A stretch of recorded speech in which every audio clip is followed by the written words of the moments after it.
When this woman bought a dress at her local thrift store, she had no idea what she was holding in her hands at the time. It was a beautiful dress with details, such as beads and embroidered patterns. Very pretty, she told the cashier as she bought it for. But 4 days later she gets the shock of her life when she discovered where the dress came from. Woman buys garment at thrift store, not knowing it would change her life. The dress was just hanging there on a clothes rack among all the other bargain garments, Kirsten explained to RTV News yesterday afternoon. The dress in question was a creamy yellow robe that was decorated with cheerful prints and beads. Kirsten said that in the beginning she planned to cut the dress and use the some parts for other projects. I almost put my scissors into it to cut the patterns loose from the fabric and use the beads for a necklace, the young mother continued. Fortunately, her youngest daughter dissuaded her from doing so. She found the dress too pretty as it was to take it apart. And it was a good thing that she did, because that could have been the biggest mistake of her life. In fact, it was the following day that she first realized that this robe might be worth a lot. She decided to keep it as it was and wore it to a family reunion. She didn't expect a big group, since her family didn't really stay much in contact with one another, but, to her surprise, was almost everyone there. She was curious to see what her sisters, and especially her grandmother, thought of the dress. It almost looked like an old Indian robe, and since her grandmother had some Indian blood running through her veins, perhaps she could appreciate it.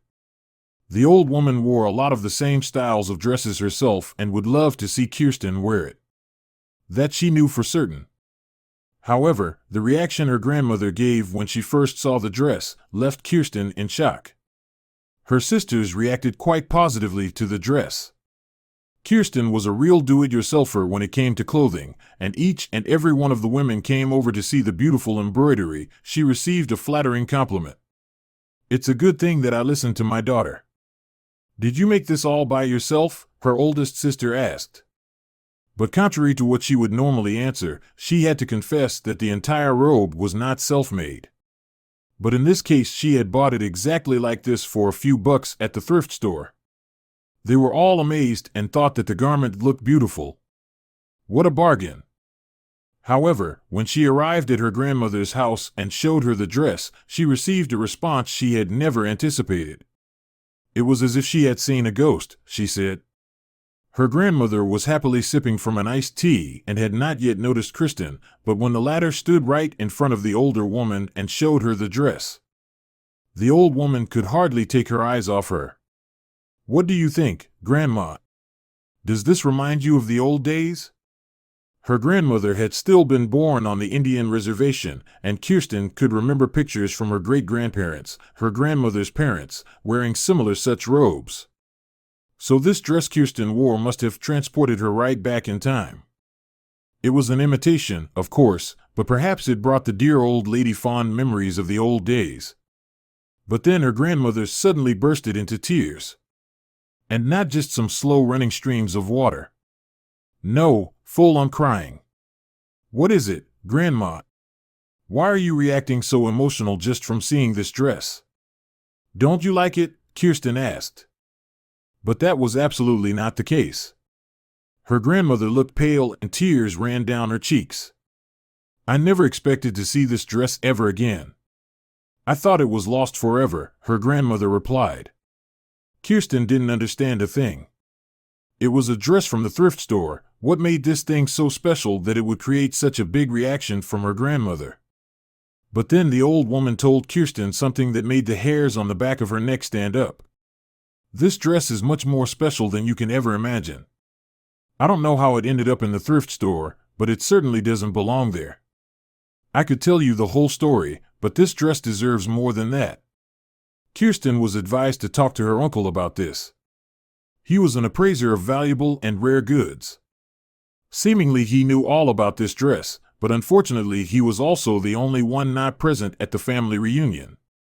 He had just received a valuable Roman sword that needed to be appraised. So he was working at his local workshop at the moment. Therefore, Kirsten decided to leave the reunion for what it was and take the car towards her uncle's workplace. It was a half-hour drive, and when she arrived at her uncle's house, he was just polishing away some dust on the sword. She did not want to disturb him directly, as he was busy with tools and a magnifying glass. But when he looked up and saw what Kirsten was holding in her hands, he spontaneously dropped all his tools on the floor. "My goodness, this can't be real, right? Sweetheart, how did you get a hold of that historical artifact?" "I thought it was lost all those years ago," her uncle spoke with enthusiasm and disbelief in his voice. Kirsten still did not know the origin of this dress, hence she asked him immediately the big question that burned on her tongue. "Uncle Bruce, what is this thing and why do both you and Grandma seem to know so much about it?" "I bought it at a thrift store for just $10, but judging by your reaction, it's very special." Kirsten still had no idea how much she was spot on with that statement. After all, the robe was priceless and had a direct link to Kirsten herself. She just didn't know it yet. Her uncle went on to explain, "I will tell you everything, dear, and then you'll see that you'll be as overwhelmed as I am right now."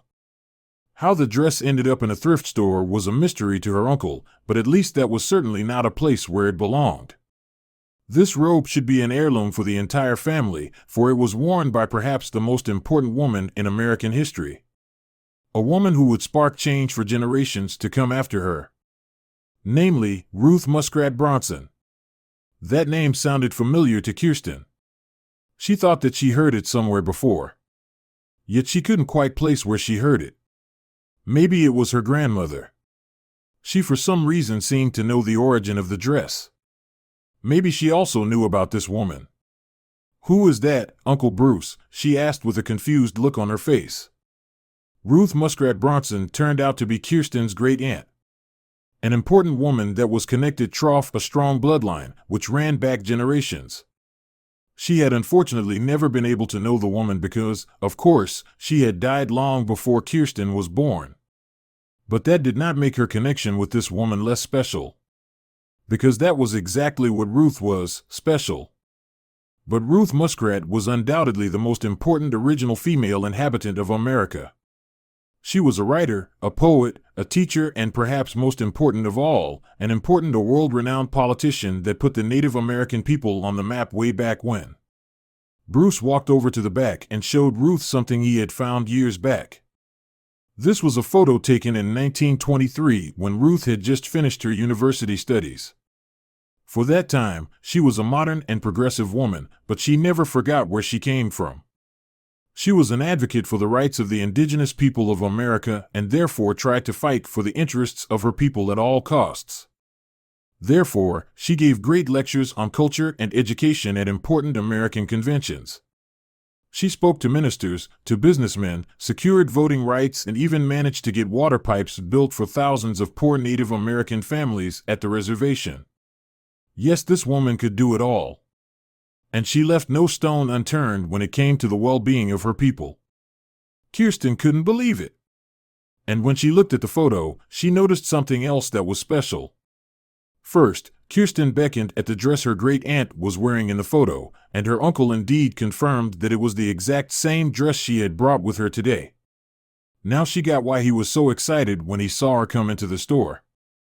So it was not only a piece of family history, but an heirloom for a huge demographic in America. A group of people who owed a lot to this selfless and historically important woman. But that was not the only reason she pointed to the picture. Because standing next to her great-aunt Ruth was a man she knew all too well. He was in every history book that could be found and was considered perhaps the most important American at the time. For this man was. Standing next to Ruth was America's 30th president, Calvin Coolidge. In fact, the photo was taken on the day Ruth Muskrat Bronson established national civil rights for Native American people. A groundbreaking accomplishment for a huge population. Incredible, what a woman, and how wonderful that this dress brings all this history back to the surface. "I have an idea," Kirsten said as she looked up into the sky with a satisfied glow in her eye. They decided to auction off the dress and sell it. But this was not going to be just any old sale. The audience had been chosen very specifically. And something special would happen with the amount raised. But Kirsten kept that a secret from everyone for a little while longer. It was the big day of the auction, and even Bruce and Kirsten didn't expect so many people to show up. There were a few spectators, but besides that, there were over 150 curious buyers in the room. It was up to Bruce to tell a little bit more about the robe. They had made a nice collection of it that was very attractive to the buyers to spend money on.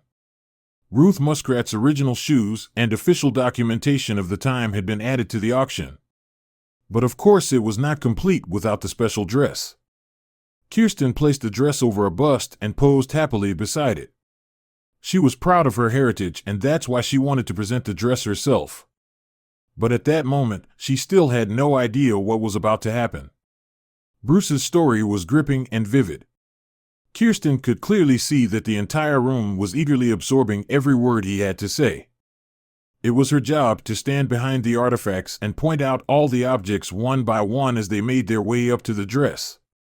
He told about her tribe's past, all of its important milestones, and how all of these victories were still influencing the entire Navajo tribe in America today. And then the bidding could begin. But what happened next was incredible. Both Bruce and Kirsten expected some early biddings on the pieces. His explanation gave a face and a story to these garments, and they were after all treasured memorabilia. But after Bruce's explanation of the robe, and especially after the story about the incredible contributions Ruth Muskrat Bronson made to the Indian tribes of America, there was a tense atmosphere in the air. No hostile tension, but a tension of enthusiasm that could turn into a giant bidding war at any moment. They were all owners of major museums or public historical art collections. That way, the dress would definitely get an honorable place and be restored as the artifact it deserved to be. But Kirsten would never have expected the amount they would bid for the dress. One sign after another went up, and at a rapid pace Kirsten and Bruce saw the amount rise to pretty large numbers. Normally an Indian robe of this age and quality would sell for up to $800. But everyone in the room was now aware of the historical value of this item. And that made a bidding war quite unpredictable. That, combined with the shoes and documents being original and complete, made this gown unprecedentedly attractive to all the buyers attending the auction. The amount was already in the thousands of euros. It fell silent for a moment, but then bidder 217 suddenly raised his sign. Kirsten did not know who the bidder was, but she was about to find out. It was the chief of the Denai Navajo tribe in southwestern America. He said that, first, he was overjoyed that this dress could again be shown to the world, and that he would consider it an honor if his Navajo National Museum could put it on display. Muskrat might have been the most important woman in our history. It only seemed fitting that we honor her, he said. So he also made a bid that was over $4,000 higher than the last bid, bringing the entire audience to silence. $12,000 was offered. And both Kirsten and Bruce simultaneously shouted, "Sold." The number was way more than Kirsten had ever counted on. Even her uncle, who knew the significant value of the garment, was in shock when he heard the amount. It may have been her great aunt, but what Ruth had done for this population was worth many times more. The dress belonged to them, and Kirsten realized that too. But would auctioning it off be the right decision then? That's exactly why she went the extra mile and decided to do the following. She was only too happy to accept the entire amount offered. Not because she herself was so desperate for the large sum. No, on the contrary. She would donate the entire amount to the Denai Navajo tribe's education system. Ruth would have wanted it this way. To her, it may have been just a dress she wore, but the message she was trying to get across then can now be reinforced with this dress. Ultimately, the amount was used to completely refurbish an old school in the reserve. The original building had been due to a renovation for years, and now with the help of Kirsten it could finally happen. And the children there would finally be able to enjoy going to a modern school building. This is how we create the Ruth Muskrats of the future, Kirsten told us.